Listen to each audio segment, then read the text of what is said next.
They say revenge is a dish best served cold. But for Sophie Miller, it was served with a side of irrefutable evidence and a warrant. The day her father's will was read changed everything. As she sat in the lawyer's office, watching her stepmother Karen's perfectly manicured fingers drum against the mahogany desk, Sophie couldn't shake the feeling that something was terribly wrong. The words that followed confirmed her worst fears: the entire estate is to be transferred to Karen Davidson Miller, with full rights and privileges thereof. Sophie's world crumbled in that moment. Not because of the money, her father had taught her the value of hard work long before his passing, but because of what it meant. The home where she'd grown up, where every corner held a precious memory of her mother, would now belong to the woman who had spent the last 3 years systematically destroying her relationship with her father. There must be some mistake, Sophie had said, her voice barely above a whisper. Dad would never. The will is quite clear, dear, Karen had interrupted, her red lips curling into what could almost pass for a sympathetic smile. Almost. Your father wanted to ensure I was taken care of. I'm sure you understand. But Sophie didn't understand. How could she? Just 6 months earlier, her father had specifically told her about his plans for the inheritance over Sunday dinner. Everything will be yours, sweetheart, he'd said, his eyes crinkling with that familiar warmth she missed so desperately now. The house, the savings, the business, it's all going to you. I've made sure of it. That conversation played on repeat in Sophie's mind as she packed her belongings under Karen's watchful eye. The stepmother who had once promised to be just like family now stood in the doorway of Sophie's childhood bedroom, arms crossed, making sure nothing of significant value made its way into the cardboard boxes. You have until Friday to clear everything out, Karen announced, checking her expensive watch, a gift from Sophie's father. I'm having the real estate agent come by next week to discuss renovations. Renovations. The word felt like a slap across the face. The house was perfect as it was, every detail carefully chosen by Sophie's mother before cancer took her too soon. But Karen had always hated the dated decor, as she called it. Now she would erase every last trace of the woman who had come before her. Sophie might have accepted defeat that day, might have walked away with nothing but her memories and a few boxes of clothes, if it hadn't been for what she discovered while cleaning out her desk.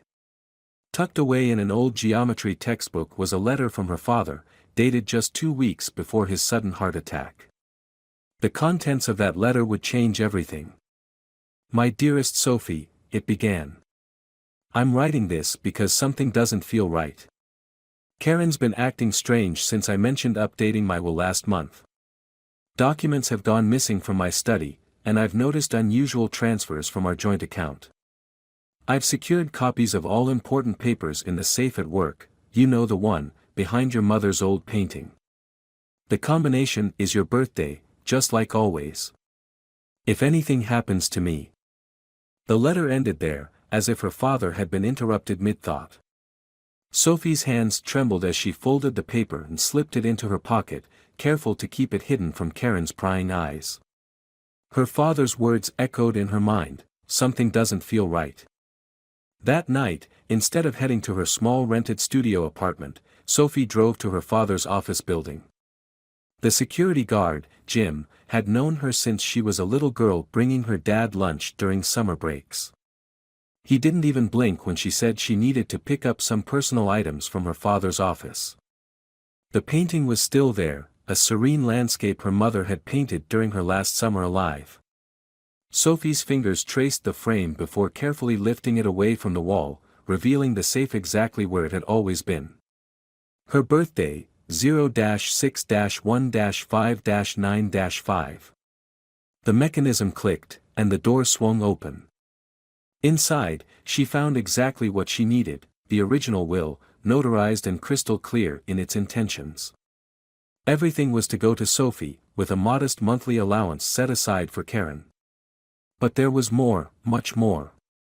Bank statements showing suspicious transfers, emails printed and annotated in her father's precise handwriting, and a USB drive labeled insurance. Sophie spent the next 3 days analyzing every document, barely sleeping, running on coffee and determination. The picture that emerged was worse than she could have imagined. Karen hadn't just manipulated the will, she'd been slowly embezzling from her father's company for months before his death. The USB drive contained security footage from her father's home office, showing Karen replacing documents in his desk late at night. But the most damning evidence came from an unexpected source. Karen's previous husband had died under similar circumstances, a heart attack, following changes to his will. That investigation had been closed for lack of evidence, but Sophie's father had apparently done his homework. His notes connected Karen to a string of suspicious deaths and inheritance disputes stretching back 15 years. Armed with this information, Sophie didn't go straight to the police. No, she knew she needed more than just evidence, she needed a plan that would ensure Karen couldn't slip away again. So she waited, watched, and prepared. First came the anonymous tips to Karen's creditors about potential fraud. Then carefully leaked documents found their way to business partners and board members. Sophie used every skill she'd learned working in her father's company to orchestrate Karen's downfall. Karen's perfect facade began to crack. The sophisticated socialite started missing charity events. Her designer outfits were replaced by last season's clothes. The whispers began at her country club, and soon her fair-weather friends started to distance themselves. But Sophie's masterpiece was yet to come. She hired a forensic accountant who specialized in fraud cases, paying them with every penny she had saved. Their report was comprehensive and damning. It wasn't just about the will anymore, it was about years of systematic fraud, identity theft, and possible involvement in multiple suspicious deaths. The day everything came together, Sophie sat in her car outside the family home, watching Karen pack her Mercedes with expensive suitcases. The timing had to be perfect. She'd anonymously tipped off both the police and the media. As Karen pulled out of the driveway, squad cars approached from both directions. Sophie stepped out of her car just as the officers surrounded Karen's vehicle. The look of shock on her stepmother's face when she saw Sophie standing there, holding a thick folder of evidence, was worth every sleepless night, every penny spent, every moment of planning. Sophie. Karen's perfectly composed mask slipped for the first time. What is this? This, Sophie said, handing the folder to the detective in charge, is justice. The media arrived just in time to capture Karen being led away in handcuffs, her designer heels clicking against the pavement. Sophie's story made headlines, daughter uncovers stepmother's legacy of fraud. The investigation that followed revealed even more than Sophie had discovered. Karen had been running similar schemes for decades, leaving a trail of destroyed families and suspicious deaths in her wake. One by one, Karen's victims came forward. Sophie's evidence didn't just solve her case, it brought closure to 3 other families who had lost loved ones under mysterious circumstances. The prosecutor called it one of the most sophisticated fraud schemes she'd ever encountered. In the end, Sophie got everything back, the house, the company, her father's legacy. But more importantly, she got the truth. The day Karen was sentenced, Sophie sat in the courtroom, wearing her mother's locket and her father's class ring. She watched as the judge handed down a 30-year sentence, effectively ensuring Karen would spend the rest of her life behind bars. That evening, Sophie walked through her childhood home, running her fingers along the walls her mother had painted, touching the furniture her father had so carefully maintained. Everything was exactly as it had been, untouched by Karen's renovation plans. In her father's study, she found one last surprise, a hidden compartment in his desk containing a letter written the day before his death. My dearest Sophie, it read, if you're reading this, something has happened to me. I know you'll find the truth, you always were smarter than anyone gave you credit for. Remember what your mother used to say, justice doesn't always come quickly, but it always comes to those who fight for it. I'm proud of you, sweetheart. Take care of our home, our legacy, and most importantly, take care of yourself. All my love, Dad. Sophie placed the letter in a frame alongside her mother's painting and her father's favorite family photo. 3 months later, she established the Miller Justice Foundation, dedicated to helping victims of inheritance fraud and supporting investigations into suspicious deaths of wealthy individuals. The foundation's first case resulted in the exoneration of Karen's first husband's son, who had been accused of his father's murder. Today, Sophie runs both her father's company and the foundation, carrying on a legacy of justice and truth.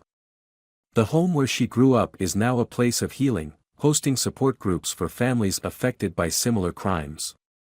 And in her father's study, where it all began, a new plaque hangs beside her mother's painting. Truth, like cream, rises to the top. They say revenge is a dish best served cold. But Sophie discovered something more valuable than revenge: the power of justice to heal not just one wrong, but many. Her story became a beacon of hope for others, proving that sometimes the greatest victory isn't in getting even, but in making sure no one else has to suffer the same fate. As for Karen, she spends her days in a maximum security prison, writing appeals that no one reads. Her designer clothes have been replaced by prison orange, her mansion by a 6x8 cell. Sometimes, karma has a way of designing the perfect punishment all on its own. Sophie keeps the evidence folder in her father's old safe, not because she needs it anymore, but as a reminder that truth, no matter how deeply buried, has a way of finding the light. And every Sunday, she has dinner in the family dining room, where a place is still set at the head of the table, not out of sadness, but in celebration of justice served and a legacy preserved. The story might have ended there, with justice served and order restored. But Sophie's victory had far-reaching consequences that no one could have predicted. The case caught the attention of a prominent true crime documentary producer, who saw in Sophie's story something more than just another tale of greed and revenge. She saw a pattern that needed to be exposed. The resulting documentary, Inheritance of Lies, premiered at the Tribeca Film Festival, sending shockwaves through the world of estate law. Sophie's methodical investigation became a blueprint for other families fighting similar battles. Law schools began using her case as a study in forensic accounting and estate fraud. The Miller Justice Foundation's hotline started receiving hundreds of calls from people sharing eerily similar stories. Among them was Thomas Chen, whose mother had married a woman remarkably like Karen, charming, sophisticated, and deadly.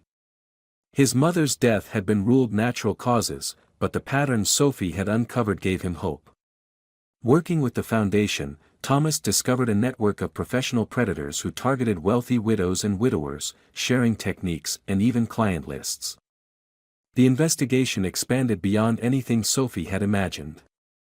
Karen, it turned out, was part of a sophisticated ring of con artists who had been operating across state lines for decades. They called themselves the Inheritance Club, a dark joke that would later become the title of a best-selling book about their crimes. As the case grew, Sophie found herself working closely with FBI agent Marcus Rodriguez, who specialized in elder fraud and estate crime. Their professional relationship evolved as they uncovered more layers of the conspiracy. Marcus was impressed by Sophie's attention to detail and her compassionate approach to working with victims' families. "You know," he told her one evening as they reviewed case files in her father's study, "most people in your position would have stopped after getting their inheritance back. Why keep going?" Sophie had looked up at her mother's painting, remembering all the Sunday dinners and family moments that Karen had tried to erase. "Because every one of these files is someone's Sunday dinner," she'd said. "Someone's family photos, someone's childhood home. If I stopped now, I'd be letting Karen win in a different way." The investigation led them to uncover 15 additional cases across 12 states. Each one followed a similar pattern: a wealthy target, usually recently widowed, a whirlwind romance, and then tragedy. The conspirators had been careful, varying their methods and maintaining plausible deniability. But they hadn't counted on someone like Sophie, someone who understood that revenge wasn't about punishment, it was about restoration. Karen's trial became a turning point in estate law. Her testimony, given in exchange for avoiding the death penalty in 2 states, exposed vulnerabilities in the probate system that had allowed her group to operate undetected. Sophie testified for 9 days, breaking down complex financial maneuvers into terms the jury could understand. Her father would have been proud of how she commanded the courtroom, never wavering, never showing the fear that still gripped her late at night when she remembered how close she'd come to losing everything. The media dubbed it the inheritance murders, though not all the cases had ended in death. Some victims had been left penniless but alive, their relationships with their children destroyed by carefully orchestrated campaigns of manipulation. Sophie's foundation worked to rebuild these families, offering counseling alongside legal support. Thomas Chen's case broke open another aspect of the conspiracy. His mother's killer had connections to an underground network of black market antiquities dealers. The fraudsters hadn't just been after money, they'd been stealing and selling family heirlooms, artifacts that carried both financial and emotional value. Sophie's team helped recover millions in stolen art and jewelry, returning precious memories to grieving families. The foundation's work attracted attention from unexpected quarters.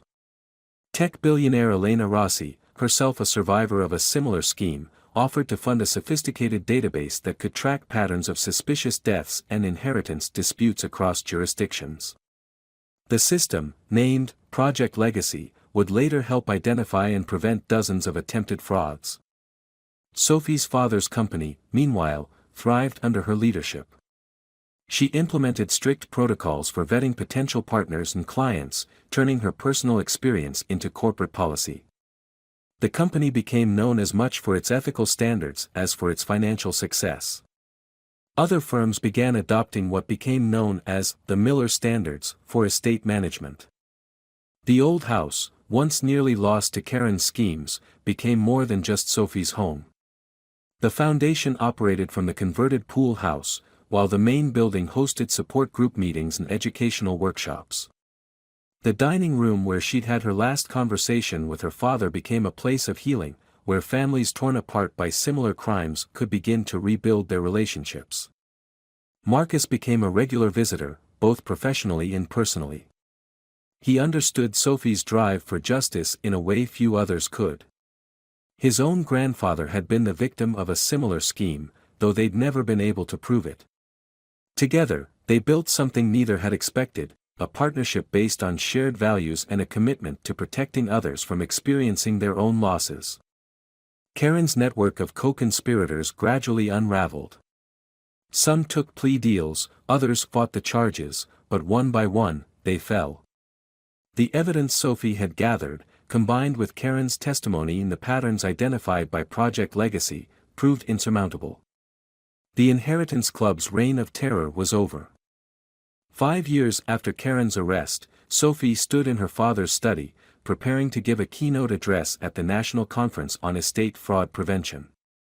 The foundation's work had helped change laws in 27 states, making it harder for predators like Karen to operate. But Sophie knew the fight wasn't over. There would always be those who saw grief as an opportunity for profit, who viewed family bonds as obstacles to be overcome. The letter that had started it all, the one her father had never finished, was framed on her desk now. Its incomplete warning had launched an investigation that grew into a movement.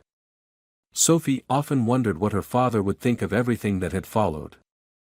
Would he be proud of how far she'd taken it? Would he understand why she couldn't stop at just reclaiming her own inheritance?